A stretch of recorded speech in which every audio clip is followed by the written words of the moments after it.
They put that on somehow on our screens now, so. Great.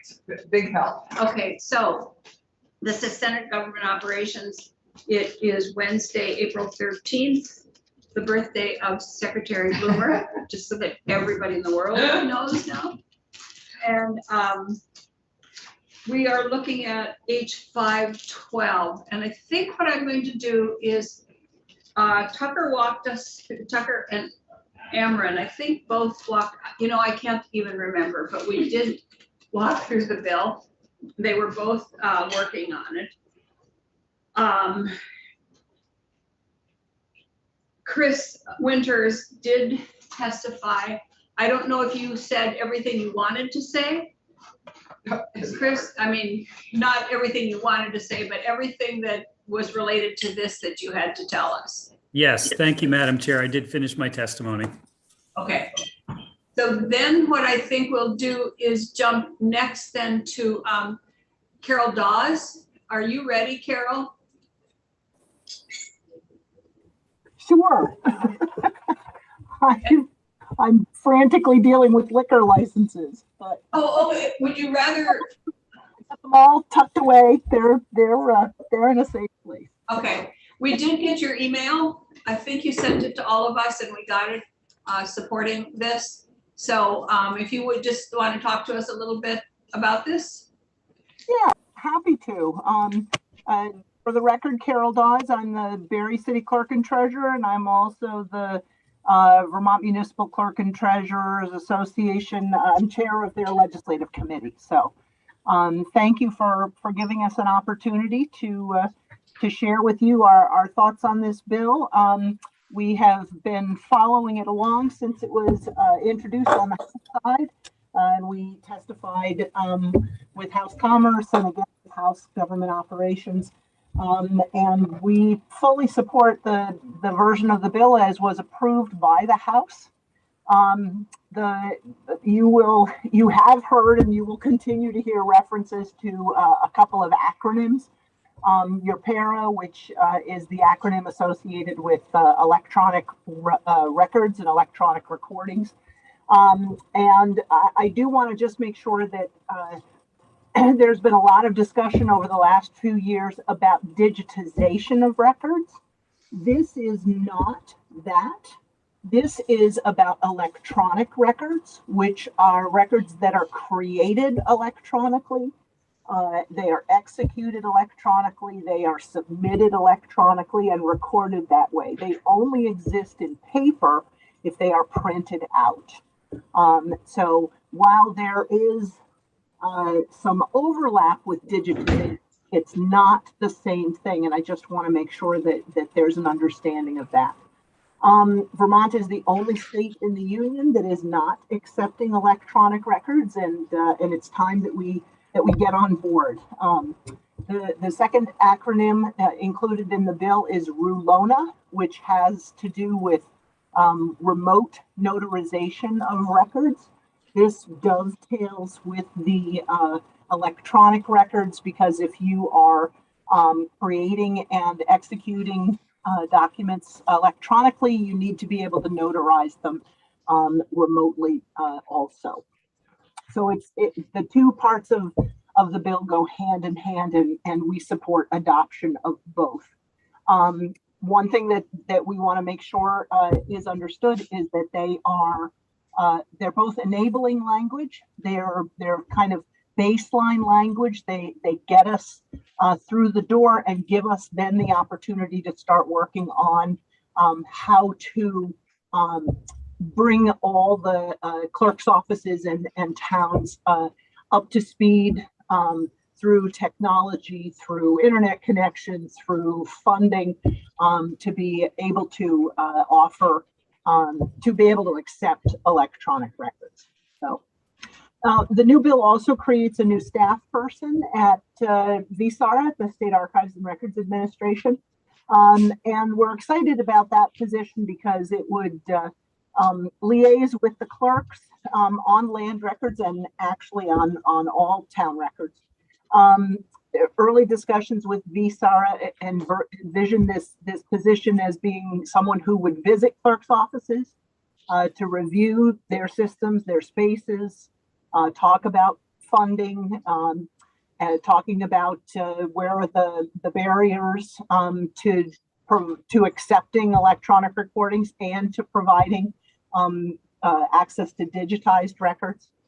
And this person would also help with gathering data, which would be part of the reporting sections of the bill, and also help in developing standards and best practices, again, also referenced in the bill, and exploring state contracting options for digitization services.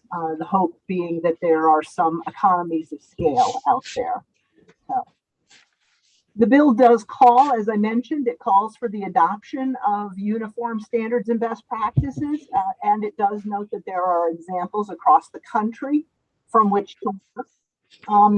There are great resources available out there, and the VMCTA Municipal Records Committee is working in conjunction with VSARA to review what is already in existence. No point in reinventing the wheel. Looking at what's already out there and how it might be applied to Vermont. So we've already started that process. One other thing that we heard a lot of in the House committees was some talk about access to clerks' offices during COVID, and I just want to make sure that everybody understands. In many instances, town clerks were unidentified essential workers. There was little guidance being provided by the agents of commerce and community development during the shutdown with regards to how clerks should continue to do their work while providing protections, while providing balancing health and safety concerns for their staff, for the community, and of course themselves. Many have limited space, they have small vaults, and so they had to become very inventive in finding ways to help people. Many of us scanned and emailed land records. We did research services that we don't usually do in an effort to facilitate both land transfers and refinancings. We met people on front porches and in driveways. Clerks went to people's homes to hand documents through a window. So there were a lot of effort on the parts of clerks to try to continue to provide what services we could under extraordinary circumstances. Again, looking at the testimony that was offered on the House side, I don't want clerks to be seen as obstructionist or adversarial in our relationship with lawyers and bankers and realtors. We understand the importance of access to records and have worked really hard, especially over the last 2 years, to continue to provide those services while balancing health and safety concerns.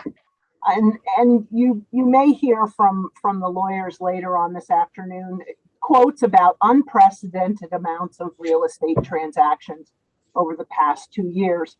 And I've heard comments about how the clerks were a roadblock to that.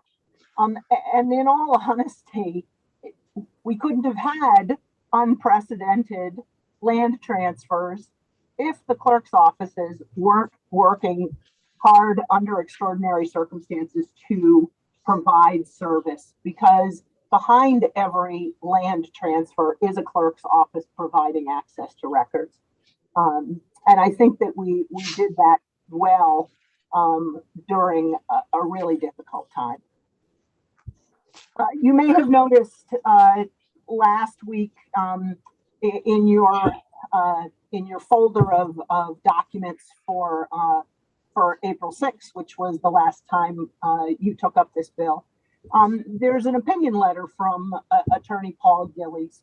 And he talks about how there had been testimony that said that that clerks have this opinion that they're above the law. And I certainly don't agree with that. I don't agree that clerks aren't beholden to the law. They certainly are. And I also don't recall that specific testimony. But I do want to stress that that clerks are certainly beholden to the laws. However, the methods by which they perform their duties at their individual offices are at their discretion and are subject to a number of factors, including available space, available staffing, available funding. And you cannot paint all clerks' offices with the same brush. It's important to keep in mind that there are vastly different circumstances in our different communities. So I think that's where I will leave my testimony at the moment. I'm happy to answer any questions and continue to stay on through the discussion. Thank you. Sarah Homer. Thank you, Madam Chair. Carol, thank you very much for that. I know I usually ask this whenever we're involved with the organization that you are representing. Have you reached out to other clerks in the state to see whether they share your support for this bill? I have talked with, I've talked with the leadership of the association. I have talked with some other clerks. There is support for the version of the bill as it was passed out of the House. I haven't heard any negative comments. I haven't polled every clerk in the state, but I have not heard any negative comments on the bill as it currently exists. That's important. Thank you. Thank you. Okay, I think I'm going to jump to Chuck Storrow. Good afternoon, committee. Chuck Storrow, Leonine Public Affairs. I'm here on behalf of the Connecticut Attorneys Title Insurance Corporation. And as my contact at that company, Andy Michael, is also a witness and is in the Zoom meeting. I'm going to ask that he basically testify in lieu of me. But before I do that, I do want to just reference that the letter that Ms. Dawes referenced is posted under my name on the committee's webpage, and it's also posted under April 6th, and that is an opinion letter from Attorney Gillies, and as Mr. Michael can explain what that's all about. So if it's okay, Madam Chair, I'd like to turn it over to Andy. That's fine. Thanks, Chuck. Andy? Thank you. Good afternoon, everybody. Hear and see me? Yep, thanks. Okay, great. First, please excuse my informal attire. I'm actually out of state, having, I think, been placed in the witness protection program for the testimony I'm about to give here. I want to thank the committee for this opportunity to testify on this important issue. It's been a couple of years since we last met, and when we did last meet, you generously tried to help the system. For reasons that we can get into, your attempts didn't work, but you certainly tried. Quickly, by way of background, I'm Andy Michael. Many of you know me. I'm a native Vermonter, graduated from CVU High School. My employer is CATIC, an acronym for Connecticut Attorneys Title Insurance Company. I underwrite title insurance risk. Before joining CATIC, I was in private practice in Chittenden County for 15 years. I have physically conducted hundreds of title searches in many towns. In the last 2 years, I have conducted hundreds of online title searching using all of the vendors. The scope of the attorneys I work with is about 125 real estate offices and staff scattered all around the state. And I learn daily and weekly of the problems and issues involved with land record mess. I have also served in local government. I understand the issues. I've served stints on the Williston School Board, the Williston Select Board, and have been the chair of the Williston Board of Civil Authority for, I don't even know, 8-10 years, something like that. I do need to give you some history. There's 25 years of it. You may recall some of this, but for 25 years, I have been an active participant to resolve the problem before us. Quickly, what's CATIC? CATIC is a title insurance company licensed to do business east of the Mississippi. It's been doing business in Vermont since '92. It is not a Connecticut entity. CATIC is a Vermont domestic title insurance company. The company re-domesticated from Connecticut to Vermont years ago, precisely because Vermont's business environment is superior to the other states in which it does business. CATIC also has a captive company licensed and doing business in Vermont. We have strong ties to Vermont. We are regulated by Commissioner Pichek and his capable team at DFR. Our time is super short here, so I need to be blunt and I need to be direct, and I hope that I can do that. I also know that I can be too passionate on this issue, and if my passion ever crosses a line, please forgive me and know that I am in therapy for caring too much about this crisis. In sum, CATIC is here to strongly oppose passage of H512 as presently constituted. If enacted in the current environment and in its current form, passing this statute will irreparably and permanently harm Vermont property owners. Additionally, it will irreparably and permanently harm Vermont businesses, both large and small. We're talking about banks, credit unions, law firms, independent paralegals, appraisers, surveyors, realtors, and anybody else who relies on the land records to serve property owners of Vermont. For reasons that we will explore, this bill represents the last ship to sail and the last possible hope of reform for Vermont's land record system. It is important that this ship never leave the harbor. If it does, let's just turn off the lights in Vermont forever. I apologize a bit for a script. I prefer not to do that, but there are so many important points, and I find it will keep me to task and hopefully make our time a little quicker if I stay to a script, so I apologize in advance. Just to set the scene a little bit here, I want to imagine us on a beautiful Vermont spring day. We're going to head out for a title search. It's 2022. We are seated in our horse and buggy, and we're riding out to do the title search. We are in a yellow wood on a very rutted Vermont dirt road, perhaps even an ancient road. One wheel is falling off our buggy. The springs are poking through the seat. The horses are unshod, and we hope that after traveling 15 miles each way by horse and buggy to do our title search, the clerk is actually open and that the mail is not sitting unopened in the corner. Immediately beside our yellow wood road is Interstate 89. Cars whiz past us at 75 miles an hour. Their license plates say Massachusetts, Florida, California, New Jersey, New Hampshire, Ohio, Michigan, any number of other states.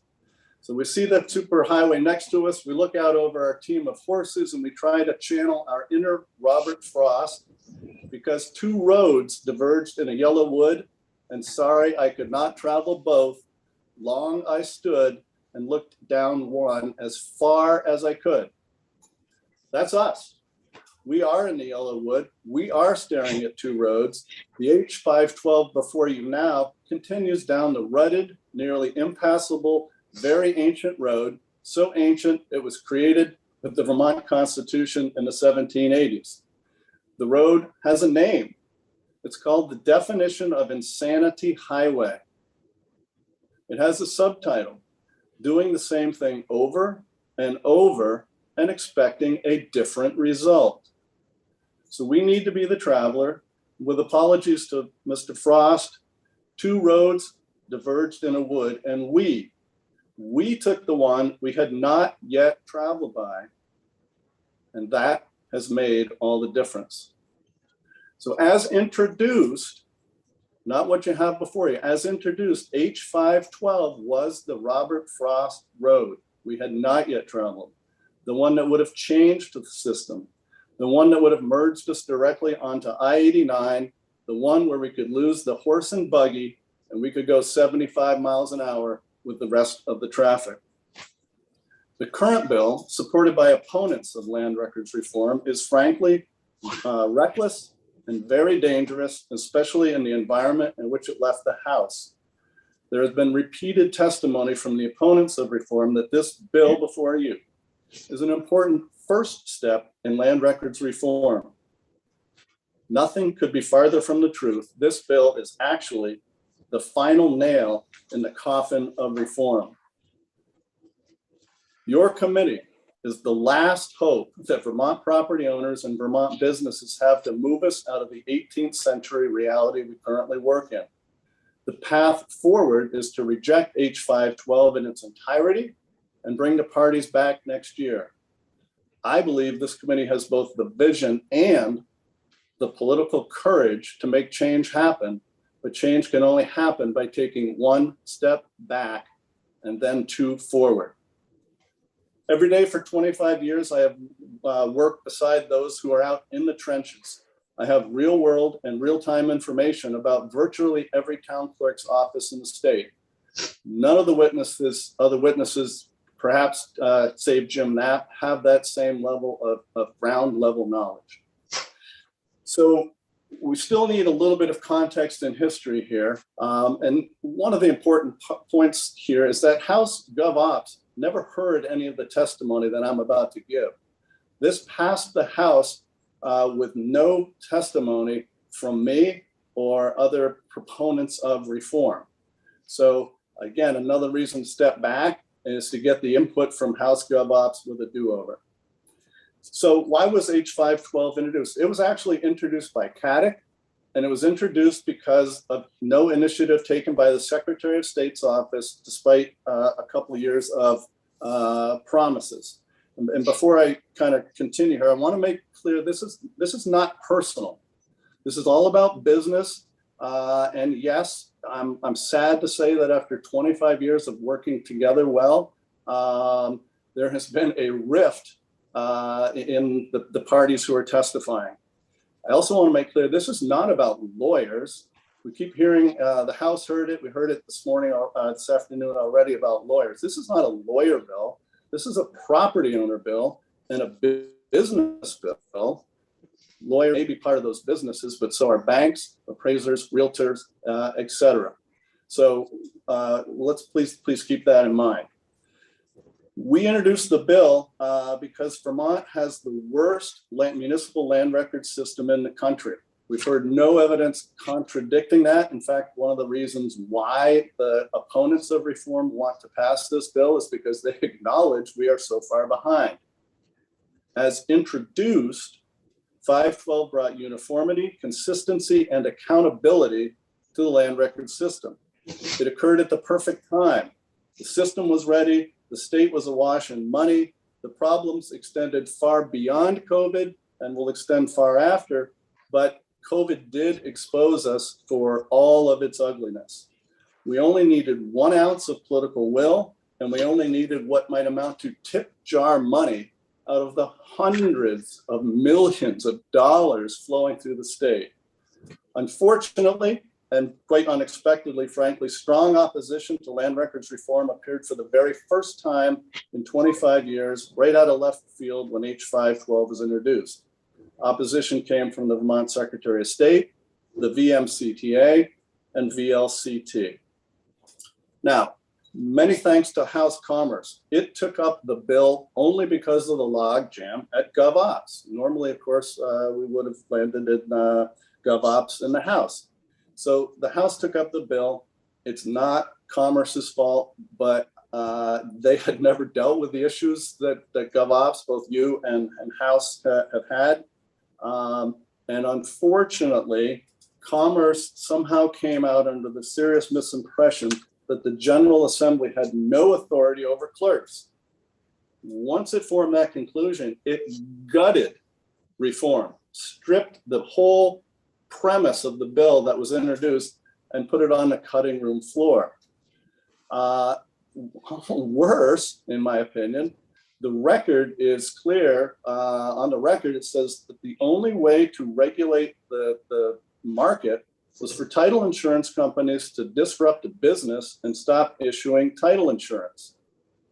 With all due respect, CADC can do that, but CADC and others don't believe that is sound public policy for the state, nor would it be in the best interest of Vermont property owners if the only way to effect reform is marketplace disruptions by shutting off towns and citizens from getting a mortgage or buying a house. It doesn't make any sense, but that is the state of the record. That's why I reached out to Paul Gillis. Paul's letter, Chuck gave you the letter. Paul, as you know, is a constitutional scholar, former deputy of state for 12 years. I want to read just a couple of sentences from Paul's letter so that the record is clear. Paul listened to the testimony in the House and said that statements in the House, quote, included a conclusion or perception that municipal clerks are constitutionally protected, immune from oversight by the legislature because they are elected officials. For the reasons stated below, that conclusion is incorrect. The legislature has full authority to oversee and regulate municipal clerks, irrespective of whether they are elected or appointed. So what we had was, unfortunately, House Commerce started with a false premise. The false premise was it couldn't affect reform because it had no authority to do that. Paul continues, that conclusion is an unusual position to take in light of the state's long recognition that it is not a home state rule, that towns are mere creatures of the legislature and not independent political subdivisions. All the powers of towns and town officials are established by statute.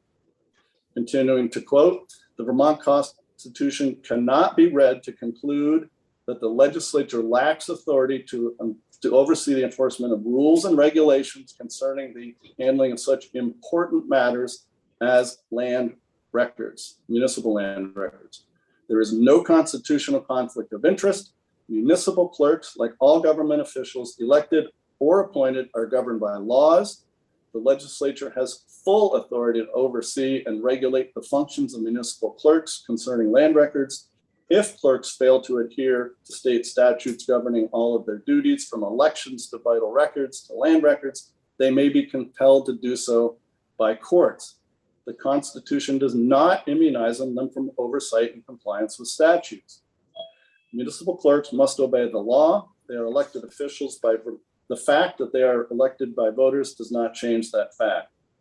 The claim that a state official cannot regulate their actions on municipal records is unsupported as a matter of law. Final sentence. If Vermont were to assign enforcement of a code of municipal record keeping to a state official, this would in no manner offend the Vermont Constitution or compromise any legal authority of municipal clerks. So we're here in part today to set the record straight and overturn the false premise that the General Assembly does not have authority to fix the worst land record system in the country. To Carol's point, I am not here to speak bad about a single clerk. I want to be clear. Many clerks are superior at what they do. Many clerks are current on 21st century technology. Many clerks go above and beyond the pale to provide outstanding service, and they do that every day. Carol mentioned several examples. I'm not speaking well of any town clerk personally. This is, again, a business issue, and it's an overarching business issue. Many clerks are thrown into their positions completely untrained. Many of them have no support from their legislative body, select board, council. That's not their fault. Many of them can't afford new technology, not their fault. Many of them don't know what they don't know. How could they? Many of them are thrust into the role when the town clerk becomes ill, seriously ill, or even worse, dies. They are completely unprepared, not their fault. The problem isn't the clerks, the problem is the system. I do think the VMCTA tries, and I do think it cares. Unfortunately, it is a voluntary organization and is generally comprised of the clerks who already get it, as opposed to those who don't get it or have no opportunity to get it. So all those are important things to keep in mind here. Quick look at the what are we trying to overhaul here? The estimated value of real property in Vermont is approximately $95 billion. Property transfer tax generated, and I hope I have my numbers right, $125 million into the state coffers in just the last 2 years. And we know there was a significant jump with the COVID spike. Municipal land records are the only way that a person can get and prove they own land or that they have a legitimate claim, such as Chris Delia's members recording a mortgage or people recording a lien. You have to go through the town clerk. We have no other system right now. The bulk of our land records are stored in paper in 245 plus town vaults. Vermont is one of only 3 states in the country with municipal land record, as opposed to county recording. The other 2 states besides Vermont are Connecticut, which has 169 towns, and Rhode Island, which has 39. Vermont has 245 different independent business models. That's the problem. Vermont has more recording jurisdictions than Connecticut and Rhode Island combined, making it the most complicated, least disorganized system in the country. True, there are approximately 100 or so out of the 245 municipalities which have some level of digitization. But in many instances, that is rudimentary. It may be index only. You can't go online and see a document. You might be able to go on and see that Andy Michael recorded a deed, and that's all you're going to see. It doesn't help you. So there are really few towns where you can get online and do a 40-year title search, which is required by Vermont statute. Remote access varies. There are 4 different vendors. Another problem that we have here is those 4 vendors all do their own thing. So there's no uniformity between the 4 vendors. So we have 245 clerks using 4 different vendors if they even use a vendor. Excuse me. Clerk turnover, varying skill levels, no training. We've already talked about that. The reliability of the land records depends on the clerk to know what they're doing. If they do, great. If they don't, fine. There is no official mandatory indexing standards in Vermont. There are none. This is especially important with digitized records, and I'll give you some examples in a minute. The hours and accessibility vary widely. Modern commerce doesn't work that way anymore. Why should you be in small town Vermont and have to wait weeks to get a mortgage or sell your house for a title search when in other places you can go online and do it almost overnight? Doesn't make any sense. We have this disparate system. COVID, Carol's absolutely right. There were reduced hours. The clerks, the lawyers, generally everybody worked well. But I will give you a reverse COVID in a few minutes to illustrate a particular problem. The good news is business continued during COVID. The bad news is the liability will come home to roost. I can promise you from what I've seen, there will be errors. People will have had bad deeds, bad mortgages, bad title searches. Not that everybody wasn't trying hard, because they were, but the system wasn't working when the town clerk gave lawyers 10 minutes to do title searches wearing masks and gloves, or the town clerk was doing the title search, all the while disclaiming any liability, saying, here's your title search. You can't come to the office, but there's no liability for us. Good luck.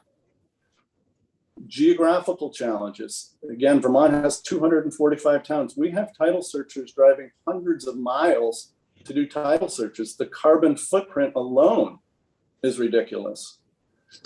There is no online record system, no uniform indexing. Basic rule of the town clerk is, I'll do what I want to do, when I want to do it, and how I want to do it, if I want to do it. That's the current business model. We can stay there, or we can get with the rest of the country. So I did mention that 2 years ago, you folks tried to help. You'll remember we came, we were together at that point. There was no rift. I think you gave us, you distributed like $3 million of I'll call it COVID-1 money, the initial grants. The challenge was there was no guidance. Nobody was really in charge. Some towns applied for the money and then they used it basically on the lowest level provider. So I am of the opinion that much of that several $1 million was misspent, not by bad intentions, but by failure of leadership at the Secretary of State's office. And part of the bill that we're trying to do is this global overhaul and reform. So we've had Tropical Storm Irene. That wiped out several town clerks, often destroying records or forcing town clerks to move. We've had COVID, which didn't shut down Massachusetts. Massachusetts had COVID just like we did. There was no problem with the real estate business in Massachusetts. Vermont, we were essentially shut down and severely restricted.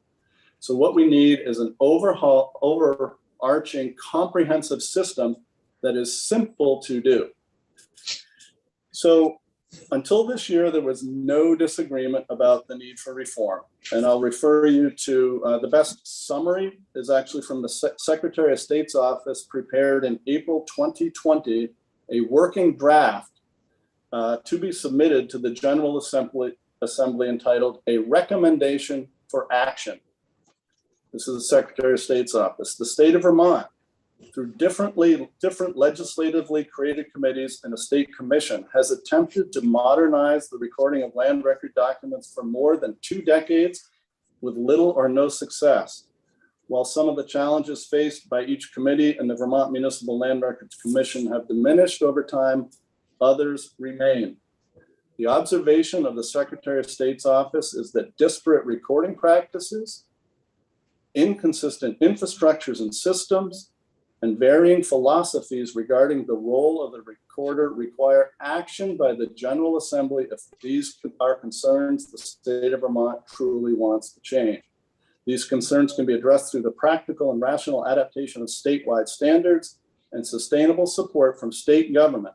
Updating Vermont's land records laws, quote, would untie the hands of many of the actors involved in the recording process, allowing more widespread adoption of electronic systems. The report goes on and on, recommending digitization, et cetera. So what is not in the bill in front of you, and why do we oppose it? There is no reform. It got stripped based on the false premise that the General Assembly had no control over clerks. What is in the bill? Whoa. There's a study committee. How cool is that? Well, I submit there are several problems with the study committee, and they begin, frankly, in 1997. And at this point, I need to channel my best Bill Murray and take us through Groundhog Day. 1997, General Assembly, Act 125. So we're literally 25 years ago from now. 1997, created a committee to study, quote, study the feasibility, cost, obstacles, and ways in which to computerize Vermont's land records. The committee submitted a detailed report on computerizing land records in January 1999. Nothing happened. A year later, 1998, Act 155 instructed the Secretary of State to determine the condition of the municipal land records. A detailed report dated January 15, 1999 was prepared. The finding, the state was not good. The result taken, no action. Moving at a snail's pace, we went to 1999, 3 consecutive years. Act 46 passed, which created a committee to, quote, study the maintenance of, location of, indexing of, costs related to, and access to the municipal land record permits issued by municipalities, and to develop and recommend a simplified and standardized process for recording permits in Vermont land records, so those permits may be easily, more reliably, and less extensively researched. The committee shall also investigate the use of technology. So the finding was a big problem. The committee submitted a detailed report January 15, 2000. No action. Although I will say that in the intervening years, state permitting has gotten a lot better, but we're still stuck with low-level municipal or almost no searchability. May 2002, best practice standards for indexing and land record instruments was published. This was a joint publication of the Office of the Secretary of State and the Vermont Municipal Clerks and Treasurers Association. It's a 39-page report put by a task force. I was on that task force. The result, never implemented, never enforced. The wheel was invented, it wasn't put on the horse and buggy. 2003, Act 66 created a committee to among other things, develop guidance for maintenance of municipal land records in the state with the purpose of modernizing the management of Vermont's municipal land records affecting title to real property, and to consider developing standards for content, formatting and indexing, technology standards for automation and computerization, recommending sustainable funding sources in order to modernize, automate, and computerize the land records. I was on that committee appointed by Governor Douglas. That committee supported a detailed report January 15, 2004. The result, no action taken. 2004, Executive Order number 27-1, Commission on the Marketability of Title. Result, no action. I'm almost there. We're moving through 25 years of studying the same thing in Groundhog Day. 2004, Act 122. I've lost track, but this is at least the 5th act from the General Assembly. Created a Vermont Municipal Land Records Commission to, quote, address the significant long-term and system material issues associated with municipal land records, including a study to determine whether paper documents should be stored and available in electronic format.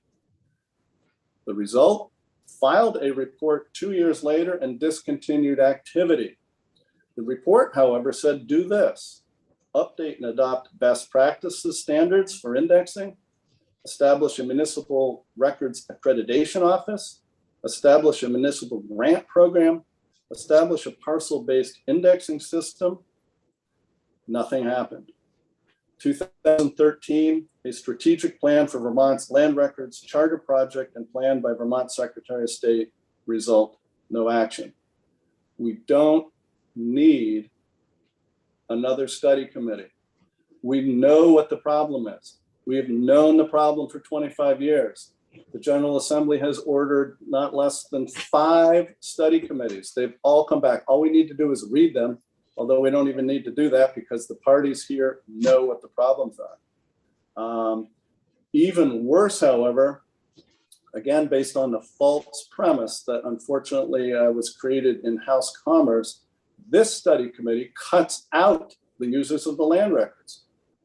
We've been at the table, actively participating for 25 years. This summer study committee says to the Secretary of State, oh, go figure something out and call us back. And oh, by the way, if you add a $125,000 position, suddenly we are going to fix all of Vermont's land records problems. Never going to happen. We don't need a committee, and we certainly don't need a committee that doesn't include the users of the land records who have been participating actively and cooperatively for 25 years. Let's talk about just a couple of real world examples. And again, these are just examples. I hear weekly, Carol is a great clerk. The clerks that Carol works with are great clerks, but not all clerks are great, unfortunately. And most importantly, they're undertrained, under-resourced. It's not their problem, not their fault. Grand Isle County, and these are all within, I'll say, the last month. So I'm just picking stuff off the top of my desk.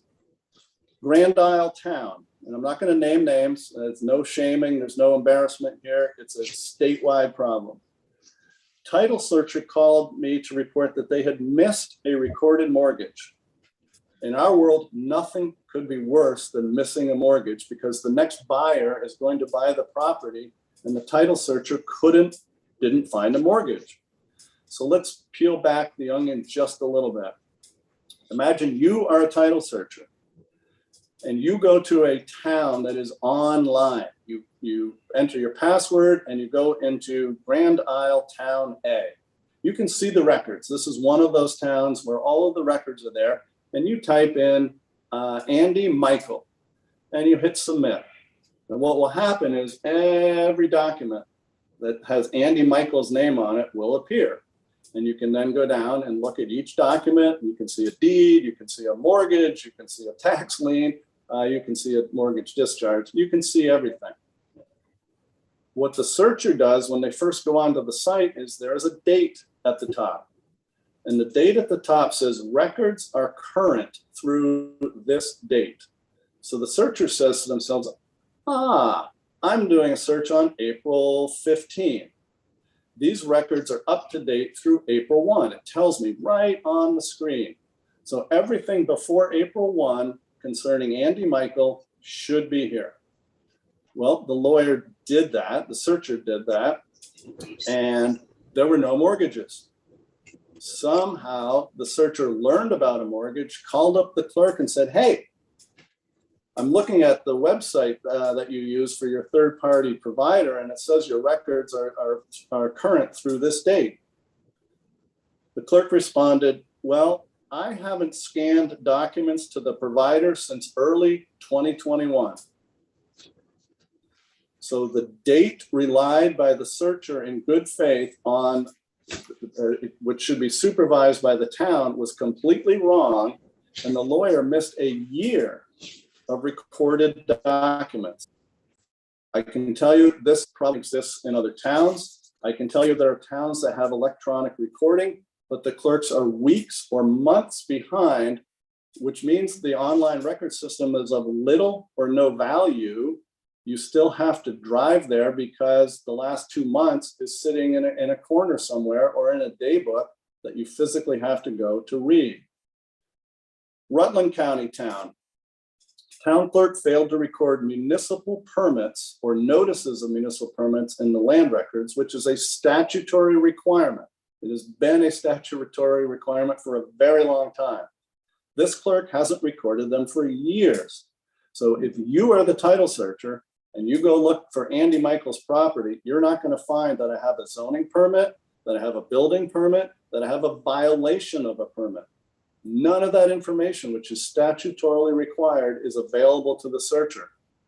If you are smart enough to say, hey, I didn't see any permits for Andy Michael, you will be told to go down the hall to a different office, to a person who turns on their computer and looks it up for you. The first thing they say is, well, I've only been here for 3 years. I'm not too sure about the permit system before I took office, but what's the property? In this case, the searcher gave the name of the property owner to the zoning person, and they said, well, there are no permits under Andy Michael. And the searcher said, well, I know there are for this property. And the zoning officer said, well, we do not index them under the property owner. We index them under the builder or the developer or anybody else who applied for the permit. So in that Rutland County community, it is impossible basically to determine whether a property is subject to permits. All of that information should have been in the land records. Nobody has told this clerk. Nobody is going to go in and train this clerk. Just another example. Caledonia County. Searchers are trying to call the clerk. Nobody answers the phone. Both the town clerk and the assistant have quit. The office door is locked, and the auto email response says, and I paraphrase, we are closed indefinitely. Try back later. I do think this Caledonia County town now has a clerk. I may be wrong, but I heard that they had little or no experience when they assumed that job. All of the residents of that town were without a town clerk. You couldn't record a deed, you couldn't record a mortgage, you couldn't record a lien during the period that the door was locked and nobody was answering email. Lamoille County, something actually my office just discovered when we went in to do a quick update the other day. The online record system has recorded a deed. It cuts off the page halfway down. There is a signature by the grantor. The notary clause is missing, gone. That is an invalid deed. Even worse, when you contact the town clerk says, my recording system is this. We post it online, we post it on the digitized, then we make a copy and we put it in the town books. So you could go to the town books or you can go online. Both of them were invalid deeds. The mortgage following behind that was therefore invalid. It too was missing information. New town clerk syndrome. This is a monthly scenario. New town clerks, they have no idea what's going on. How do they learn? They typically ask the local attorney to help them out. I want to talk briefly, I'm getting there, I promise. I want to talk briefly about the reverse COVID problem. Carol nicely articulated the efforts that some town clerks went to, completely acknowledged we still have problems, but the reverse COVID are towns, including a couple of large municipalities who have the ability to go public. They can push the button, their records are digitized, they could have 24/7 access. No, they will not go public to join the 100 and something other communities. They say, you must schedule an appointment, you must come into our office, and we will only limit searchers to 2 at a time. Some of those restrictions have been released, but the point is this. During COVID, when searchers didn't want to go to the town clerk's office because many clerks were not wearing masks, even though they were supposed to wear masks, the searchers were actually required to travel to these offices, exposing themselves to COVID, exposing the workers in the office to COVID, to get a short period of time to do a title search, all completely unnecessary, but no one will make the clerk open. So why not pass a partial bill? If passed in the current form, this will be 100% the last ship that will ever sail. Again, the lights are going to go off permanently. RULONA, the Uniform Notary Act. The marketplace is not in a desperate need. The marketplace can wait 1 year to do this. When we come back next year, start again and do it right. Second point about the Notary Act.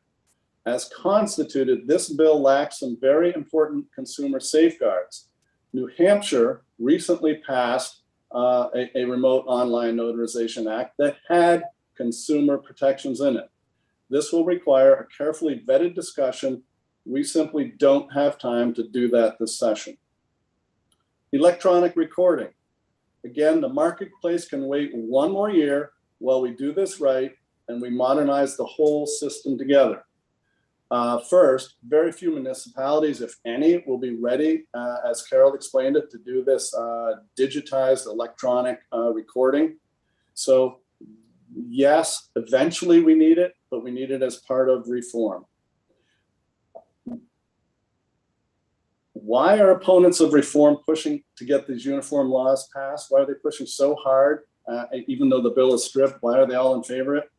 The simple answer is because these are shiny objects and they are trophies to be hung on the wall, allowing the opponents of reform to proclaim that Vermont is modern and open for business simply because we have a couple of new uniform laws. Unfortunately, nothing could be farther from the truth. These uniform laws do not cure the problem we have. If adopted, they will have, in their alone, they will have fatal consequences. No more study committee.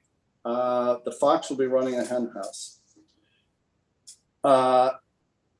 Option for next year when we come back. If the Secretary of State's office doesn't want the role or cannot fulfill the role, please, please, please place us with another state agency. There are other agencies out there that might even be a better fit.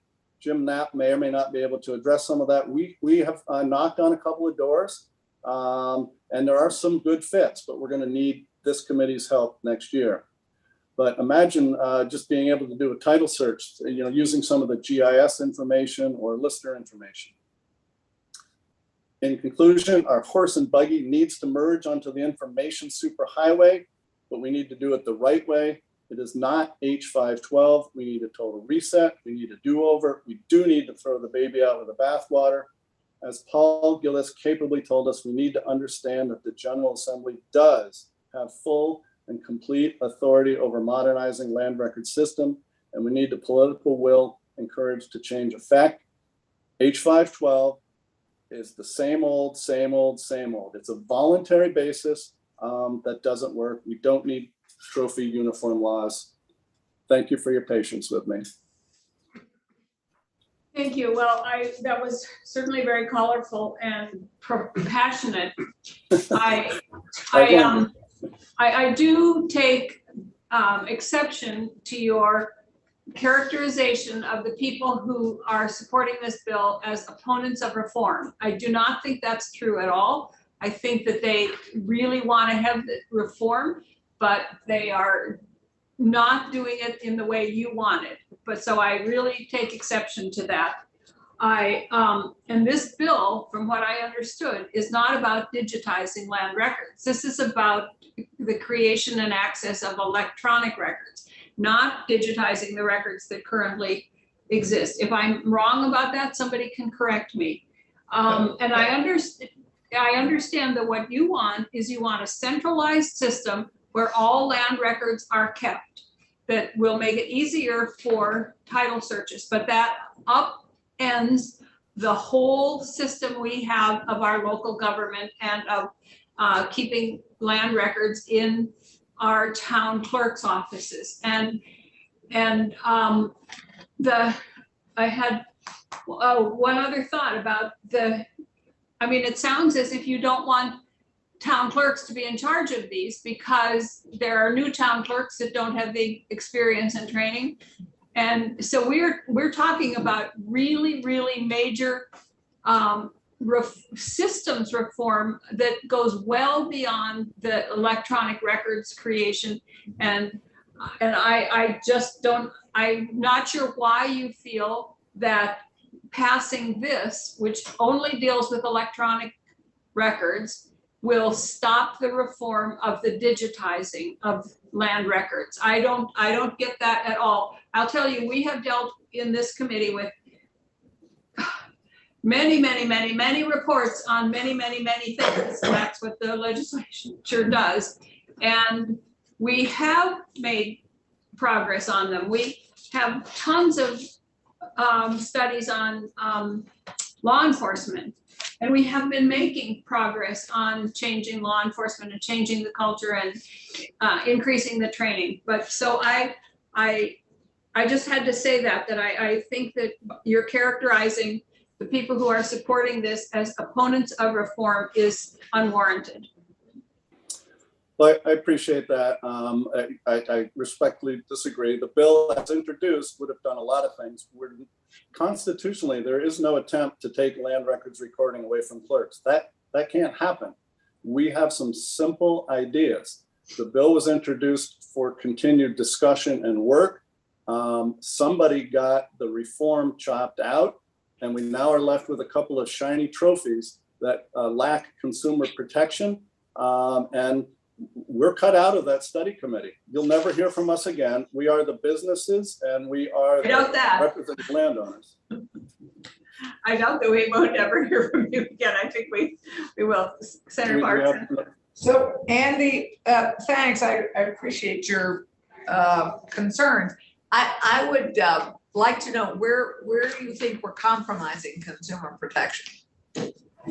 On the notarization of the remote notarization of documents, we can kind of get down into the weeds, but New Hampshire just passed it. They added some protections for consumers that require that a licensed, and I don't have the statute in front of me. As I said, I'm out of state, so I'm working without some resources here. But the New Hampshire bill does have some consumer protections that I think will be lacking if we simply pass this act. and land records are too important. The signing of a deed, the signing of a power of attorney, the signing of a mortgage, we think should have some more local nexus to who's taking that acknowledgement, not somebody in Virginia or somebody in California because they're working through a commercial notary service. All this steps up to national notary services, not your local town clerk or attorney signing them. Or a local notary, yes. So what I would like, I guess, is knowing that this bill doesn't go where you want it to go. What's wrong with this bill? I mean, this is the bill that we have in front of us. We're clearly not going to, in the remaining time, we now have about 20 minutes left before we jump to our next topic. We have a whole bunch of people sitting there who want to testify. And Sure. We're clearly not going to reorganize the entire digitizing system in the next 20 minutes. So what is wrong with this bill as it is? And then we need to get into the weeds because that's what we're doing. Yeah, I'm particularly So- the protection piece. And I'm merely stating that there is no emergency this year in passing this bill. I think it's best for Vermont property owners and Vermont businesses to just let it lie. We come back renewed, energized. We understand all of the issues next year. Nothing bad is going to happen if this bill doesn't pass, I promise you, except that the little trophies and now saying Vermont is open for business won't exist.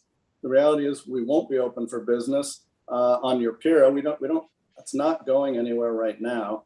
So I'm just asking for a breath. It came out of House Commerce. It never saw the light of day in House Gov Ops. Let's take a step back and figure it out and do it right instead of passing something just a little bit hastily that misses a lot of the topic.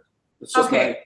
my point. Thank you. I would like to hear from other people also about what is wrong with this bill and why it's important to pass this bill now and then to continue to work toward digitizing records, because I think they're two different but related issues. And we need to, in order to, the way I understand, in order to digitize the records, we need to first deal with the electronic creation and storage and notarizing of records to begin with. And so somebody tell me what is wrong with this bill and somebody tell me why we need to pass it now. So, yes. And if there are consumer protections to add to it, I would Well, be that's very what- interested. That's what I meant by what's Right. wrong with it. Or how can we improve? Yeah, why? Okay, so I'm going to jump right now to, I suspect that Jim Knapp and Peter Tucker are going to tell us much the same as you told us, Andy. I don't know that for sure, but that's my guess, and that Chris Delia will have a variation on that. I have some different ideas, but. Okay, great. Well, I'll get to you then. And Peter's here in person. Yeah, so I live here though, so. Peter, I guess, do you want to weigh in with your ideas and also tell us why we shouldn't be doing this at all? If you'd like to join us at the table here, that would be great. Thank you. I think my comments are, fairly short and straightforward. So Peter Tucker with the Vermont Association of Realtors, and, much like Mr. Michael and the attorneys, our challenge has been to, create transactions in real estate through the pandemic. And, between flooding and the pandemic, we understand the need for, better record keeping.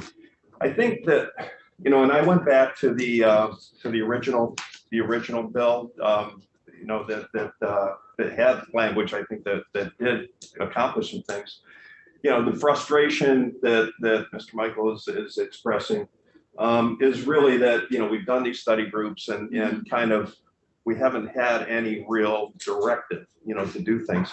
And it's challenging because there's 245 towns. It's not just the town clerks, right? It's the board of selectmen, and the towns are all running their own little businesses in their own fashion. And so we have all this disparate kind of approaches to land records.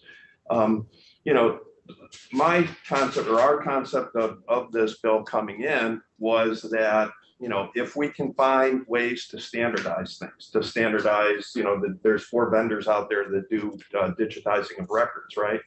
You know, if we could come up with a statewide contract, if we could start to, you know, to encourage town clerks, set the platform, if you will, and really the way that the bill, as you're looking at it, as passed, I guess, you know, really does describe, you know, moving this to the archives, the department in the archives and the Secretary of State's office. And we think that's probably the right place to put this extra person to work on it.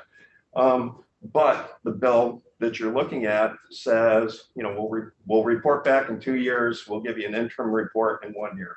It doesn't require any action. And that's the difference between what was introduced originally and what, and what, you know, what you're looking at right now. And so if you go back to the, you know, the unofficial, I'm sorry, the official version, right, that's Z'd out, you know, and page 4 of that document, you know, really does describe kind of, you know, what would a good system look like?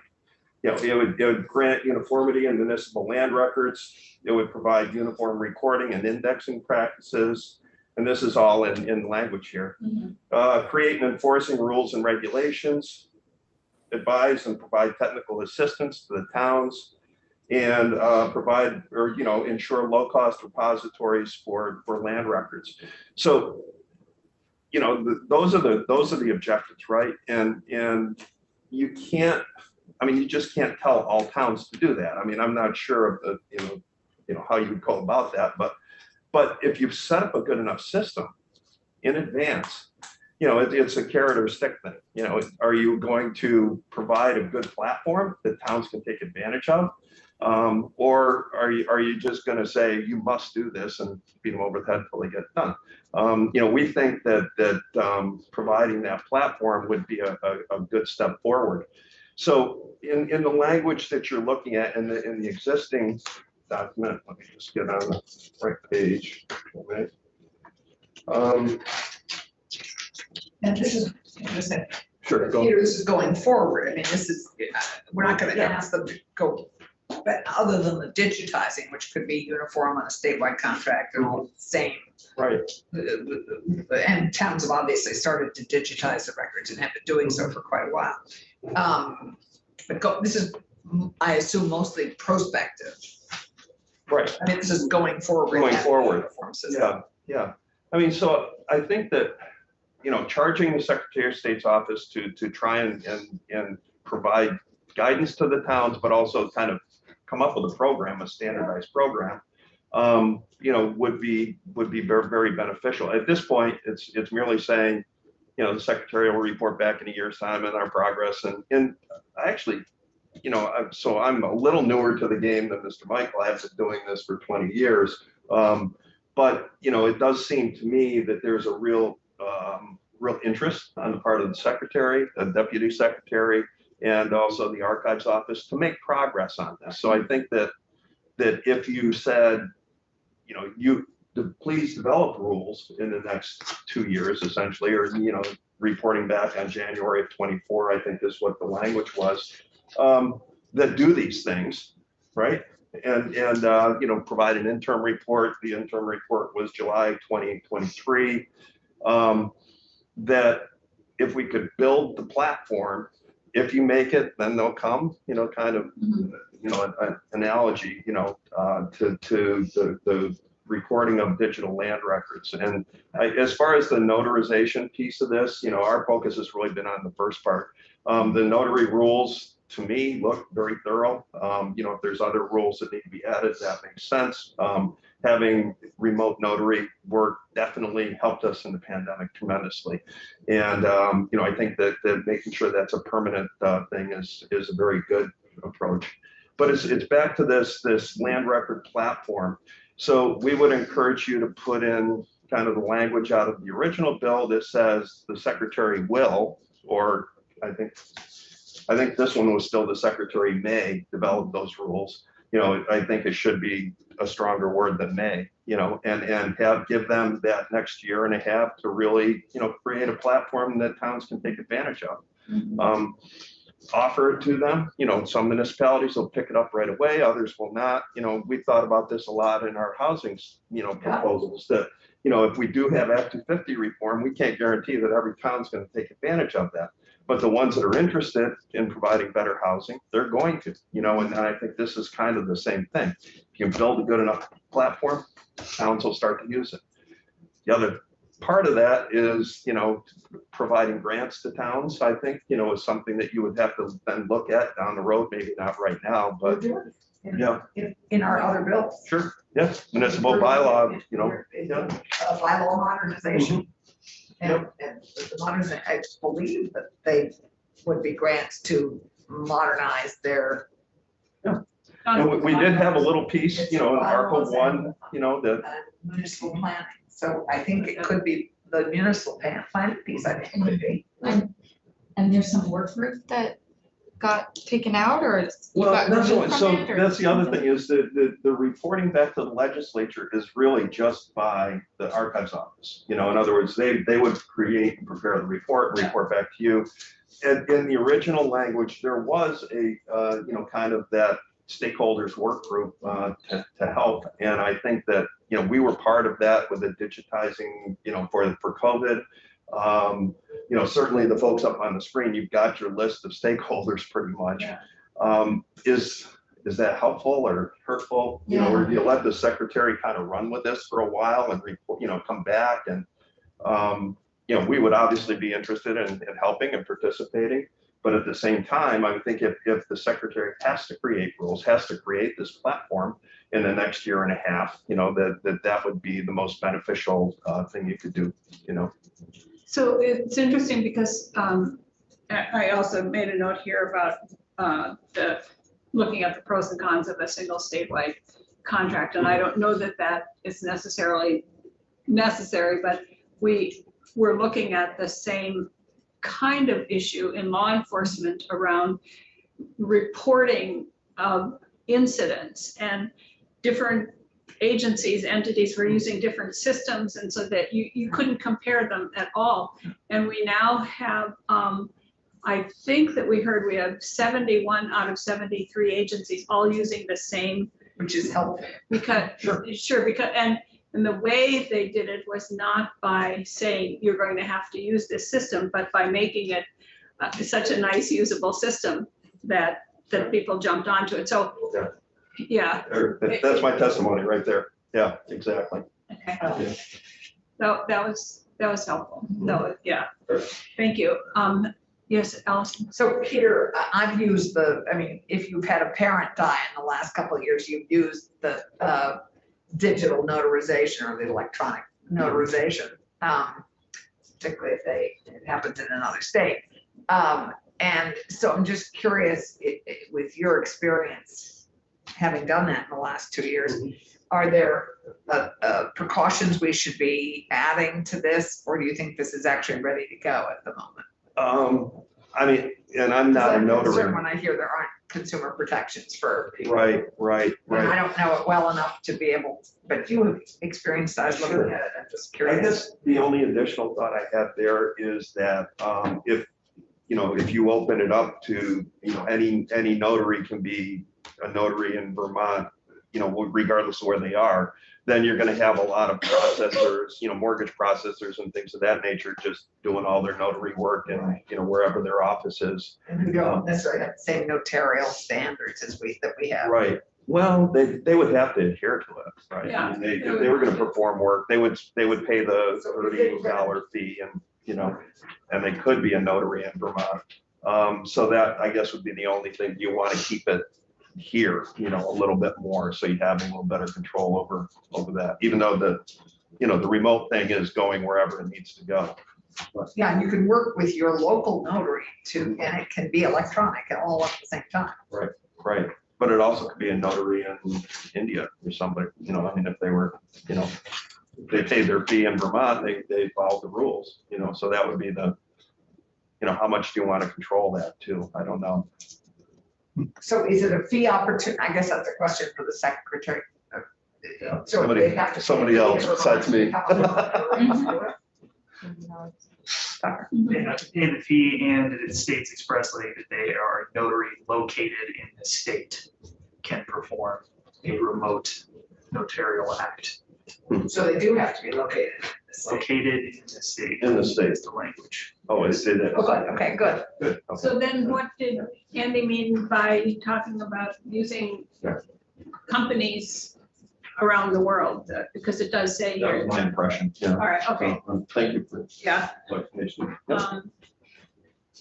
Okay, anything else, Peter? Thank you, that was Thank you. helpful. Yeah, yeah, That was and like I helpful. said, I do live here, so it's super easy for me to be here at any time, Okay, so. all right. Thanks, Peter. Thanks. So Chris, do you want to weigh in? Chris Delia? Sorry. Sure, I'd love to, Madam Chair. Good afternoon. For the record, Chris Delia, President, Vermont Bankers Association. My apologies for not being with you in person like I was last week, but my wife and I are going to be spending quite a bit of time with our new grandson, so I've taken the position of trying to limit my exposure these days so that we Here don't. with you now, can you show them to us? Yes, could you show help? I cannot, but I promise I will show you a picture in the near future. Okay, good. So thank you. Congratulations. Thank you. It's obvious, Madam Chair and committee members, this is it's a very tense discussion. There are passions on all sides of this issue. And it is one that's been percolating for quite some time. I would just like to focus on a couple of things. One, on the notarization piece. From our perspective as an industry, oftentimes we support uniform laws because when you deal with entities that work in multiple states or have customers that live in other states, that uniformity is very important. So when you have a uniform notarial act law, that makes sense. What is of concern is looking at your website today and looking at the document that was submitted by a national notary company. And I believe what we're going to see is more larger notarial firms that have national footprints or large regional footprints seeing an opportunity with a uniform law, and it didn't surprise me at all that they were supportive of it. Yeah. I would ask you in this particular section of the bill to look at the New Hampshire language, and with your very capable legislative counsel who's done a good job navigating this bill, see whether it runs afoul of any interstate commerce laws, if you will. We certainly don't want to do that, but I think we also need to be mindful of some of these national notarial organizations that are just looking at this as a ripe opportunity. So that's on the notarial piece. On the findings piece of the bill, I support those 100%. I think they clearly identify the challenges and the desires that we want to try and accomplish. My concern, Madam Chair, is not on digitization. We've started to move down that road. We appreciate the support that you offered. We need to go much further in the area of digitization. My concern is that there's no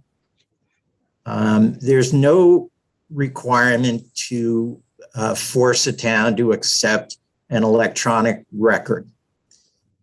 So for the towns that decide to do that, this bill can be helpful. It sets out a process for moving forward. It theoretically provides some support from Vasara in a staff person. Maybe there's a contract that is favorable that people want to jump on board with or not. I don't know. That remains to be seen. But what about all those towns that choose not to or cannot because of various circumstances, whether it's staffing issues, whether it's expertise, whether it's support, choose not to accept electronic records. We still have a problem with indexing. We still have a problem with recording of documents in some of those towns. Set everybody else aside who's passionate about this issue. The folks we should really give a damn about are the property owners. And for the property owners, having their documents recorded properly and indexed properly is very, very important for their, and it's important even though they probably don't think of it ever until they need to go refinance or they want to sell their property. And that's usually when something comes up and it's determined, oh, there is a problem. That's who we really should care about. And when you don't have standardized indexing or standardized approaches to recording, which to us seem reasonable to apply to towns across the state, then we run into situations like Mr. Michael talked about. And that's what's of concern for us. Yes, the clerks did a monumental job during the pandemic to make things flow. So did a lot of other people.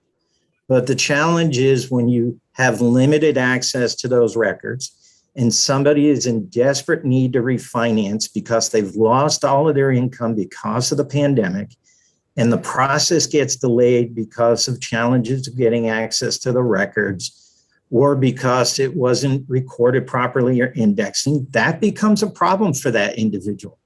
And that's the biggest problem they're facing at that point.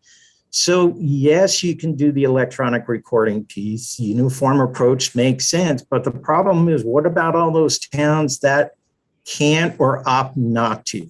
We are still faced with the same problem out there. I remember sitting in the 133 State Street years ago when we were talking about the property transfer tax forms and the new system of how documents would flow back and forth between the towns and the state tax department.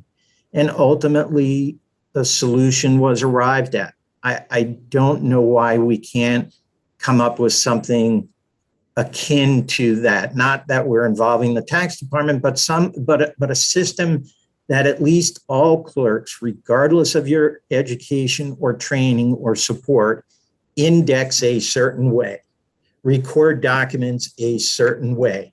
That to us does not seem like a monumental lift. So you asked the question, Madam Chair, what's the problems with the bill or what's the good parts about the bill? I see some merits to the bill, but the challenge in my mind is there's a lot of towns that don't have to do anything in this bill or associated with this bill. And what happens to the property owners in those communities when it comes to indexing and recording of documents?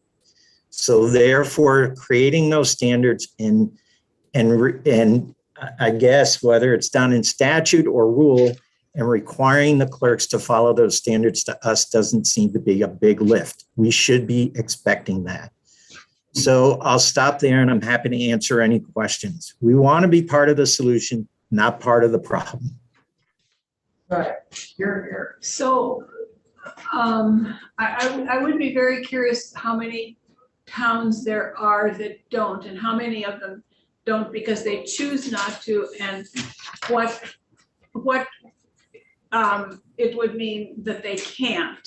Does it mean that the town hall in the town clerk's office in Halifax doesn't have access to the internet? We have a lot of places in Windham County that simply don't have access. They're in dead zones. I just would be kind of curious, not that anybody should do any research on it, but about how many towns don't. Oh, I think Tanya might even have some answers there. If I may, Madam Chair, it's Tanya Marshall, Chief Records Officer, State Archivist, Director of the Vermont State Archives and Records Administration. The intent of and I don't have it open in front of me for the specific section, is for the Vermont State Archives and Records Administration to report back in January to actually tell you that information. So what you're asking in terms of individual towns, what they have in terms of capabilities in general, what their funding sources are. It does have a joint fiscal office responsibility within this report to look at, the current structures in terms of fiscal. That was, in my understanding from the House, that's the intent of that January report, is to really provide the General Assembly with a really good understanding of every single town clerk situation at all different levels, so that you can see, what could be, for example, a valid refusal to perform the duties as assigned in the current statute.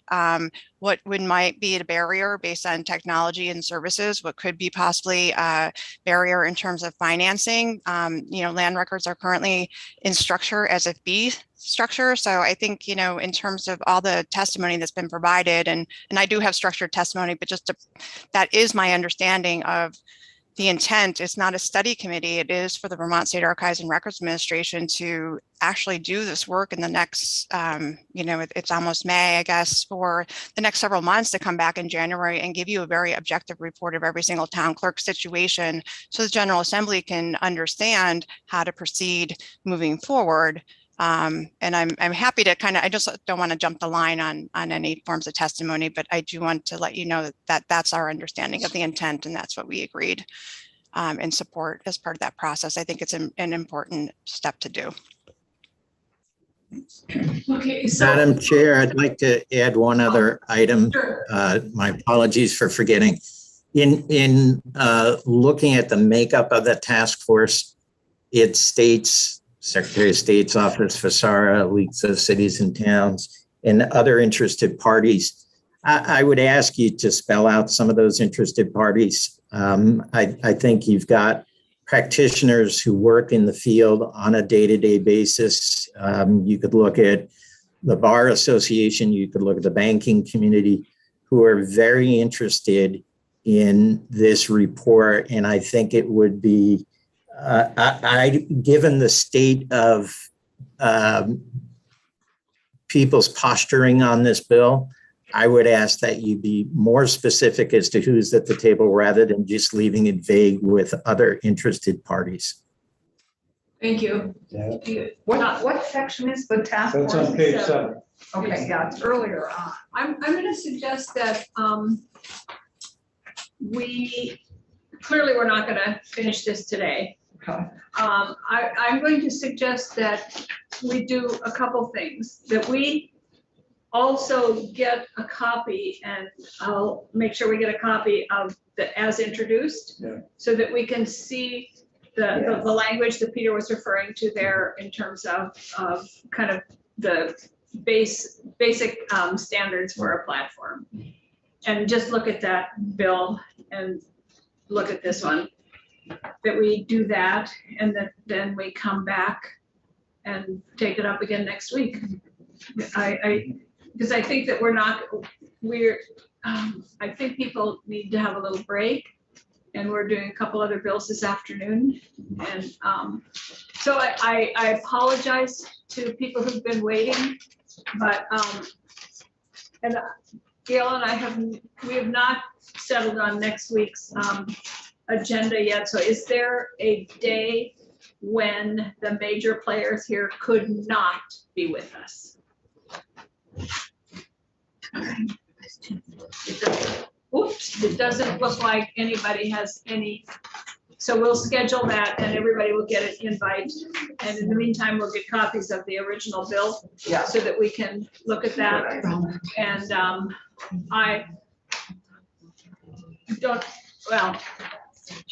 I did have a conversation with Representative Marcotte this morning about this. So we are kind of working together here. So. Yeah, I think that's an excellent suggestion. I think Chris Delia's suggestion is good too, that we do specify who those other interested parties might be. I'm looking at the history of the bill. I mean, it doesn't really maybe matter that much, but it was introduced and went to GovOps first. 5 days later, it went to Commerce. Yeah. Then 2 months later, it was back in GovOps, and then 3 days later, it went back to Commerce. So it's gone back and forth a couple times. I don't understand what happened there, but I would be interested if anybody that's here with us now testified, I assume, that you did in the House, and how what started off as apparently a bill that more people liked than didn't like, how it wound up being like this. I think that Chris Winters can Okay. tell us that, but I don't know that we have time to hear that today. But I Okay. think that there was some, that it made too many dramatic changes too fast and that it set up a whole new bureaucracy. That's my understanding. Okay. Yeah. I have a question for Chris too. I don't know, before we go off that. Which Chris? Chris Winters, sorry, Okay. whose face I see Yeah, now okay. for the first time. This could be a complete tangent, but that's how my brain works. I'm just stuck on, my good friend and former colleague, Representative Sam Young from Glover. I just remember he visited every single town and updated their system for ADA compliance. And I don't know if that was just a contract with the Secretary of State's office and it was completely out of statute, but like, you all paid someone to go to every town and update some system so that they were ADA compliant, because I watched pictures of him in every single town and I tried messaging him to see what that was. But do you recall that? No, Senator, I don't recall that. If that would have been through, maybe Tanya does if it was Visara. I don't think it was. Maybe it was elections, but I don't know anything about that. Actually, Carol may have some history there. Maybe Sam was delivering flies. He took a picture in every town. I know, I remember. Carol doesn't either. No, But I neither can't of us remember are what it was. recalling. We have to ask Sam what he was. I texted him because I wanted. Okay, so we can find out, but I think that Chris will tell us why they objected to the. Yeah, happy to come back and do that. bill, But there may be parts of the original bill that can be incorporated into the report coming back, if nothing else. Okay. We can look at that. Does that make sense, everybody? Yeah. Anybody? Yes. Okay, all right.